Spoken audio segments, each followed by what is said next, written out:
나는 전능하신 아버지 하나님 천지의 창조주를 믿습니다.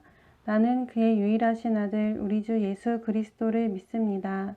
그는 성령으로 잉태되어 동정녀 마리아에게서 나시고 본디오 빌라도에게 고난을 받아 십자가에 못 박혀 죽으시고 장사된 지 사흘 만에 죽은 자 가운데서 다시 살아나셨으며 하늘에 오르시어 전능하신 아버지 하나님 우편에 앉아 계시다가 거기로부터 살아있는 자와 죽은 자를 심판하러 오십니다. 나는 성령을 믿으며 거룩한 공교회와 성도의 교제와 죄를 용서받는 것과 몸의 부활과 영생을 믿습니다. 아멘. 오늘 하나님께서 우리에게 주신 말씀은 사무엘상 7장 1절에서 4절까지 말씀입니다. 구약 417쪽 사무엘상 7장 1절에서 4절까지 말씀을 같이 합독하시겠습니다. 기럇 여아림 사람들이 와서 여호와의 궤를 옮겨 산에 사는 아비나답의 집에 들여놓고 그의 아들 엘리야사를 거룩하게 구별하여 여호와의 궤를 지키게 하였더니 궤가 기럇 여아림에 들어간 날부터 20년 동안 오래 있은지라. 이스라엘 온 족속이 여호와를 사모하니라.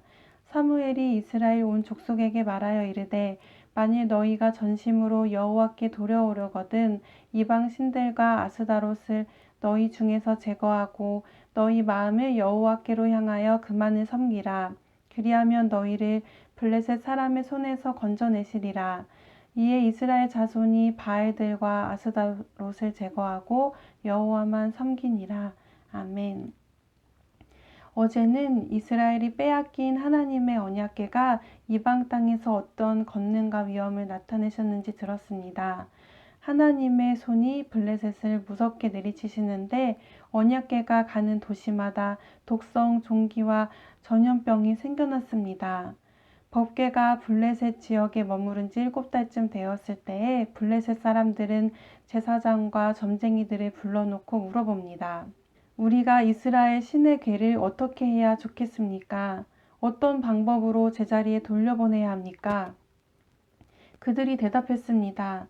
이스라엘 신의 궤를 돌려보낼 때 그냥 보내선 안 되고 속건 제물, 죄를 속하기 위해 드리는 희생 제물과 함께 보내야 합니다.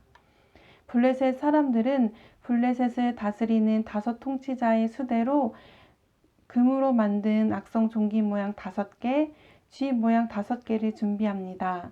아마 쥐떼가 옮긴 전염병이 퍼졌기 때문에 쥐 모양의 제물을 만들었던 것 같습니다.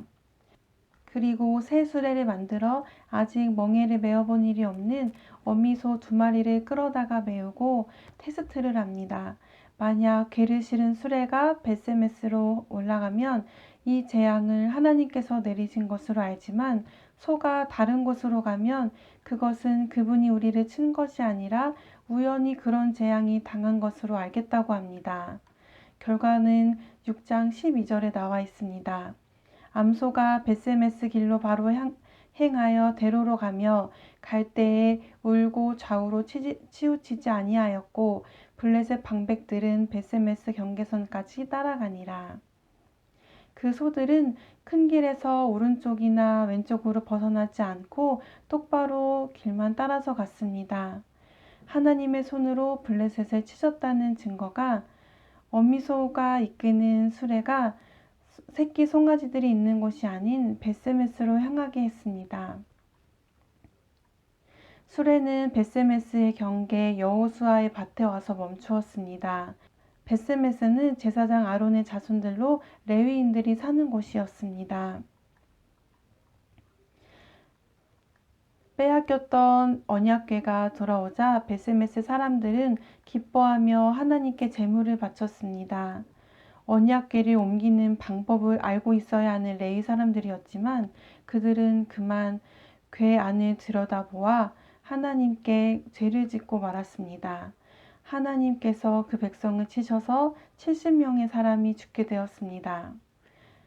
벳세메스 사람들이 말했습니다. 20절 말씀입니다. 벳세메스 사람들이 이르되 이 거룩하신 하나님 여호와 앞에서 누가 능히 서리요 그를 우리에게서 누구에게로 올라가시게 할까 하고 전령들을 기럇 여아림 주민들에게 보내어 이르되 블레셋 사람들이 여호와의 궤를 도로 가져왔으니 너희는 내려와서 그것을 너희에게로 옮겨가라. 베세메스보다 큰 성 기럇 여아림 사람들이 와서 주님의 궤를 옮겨갔습니다. 그들은 언약궤를 언덕 위에 있는 아비나답의 집에 들여놓고 그의 아들 엘리야사를 거룩히 구별해 세워서 주님의 궤를 지키게 했습니다. 원래 언약궤가 있던 실로까지 옮기지 못하고 아비나답의 집에 두었습니다. 그렇게 궤가 아비나답의 집에 머문 지 20년이 흘렀습니다. 궤가 실로에 있는 하나님의 장막에 떠나 있는 동안 이스라엘은 하나님의 임재를 나타내는 특별한 표시를 느낄 수 없었습니다. 하나님의 임재를 경험할 수 없었던 때에 블레셋은 이스라엘을 괴롭혔고 이스라엘은 언약궤가 있는 곳에서 일어났던 하나님의 능력을 기억하며 하나님을 사모하게 되었습니다. 그때에 사무엘이 이스라엘에게 말했습니다. 7장 3절입니다.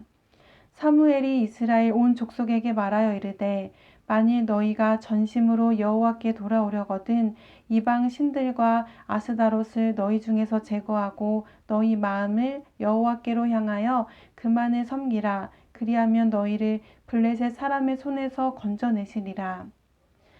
이스라엘은 처음 가나안 땅에 들어가 그곳의 가장 오래된 우상인 바알을 섬기고 아스다롯 여신을 섬겼습니다.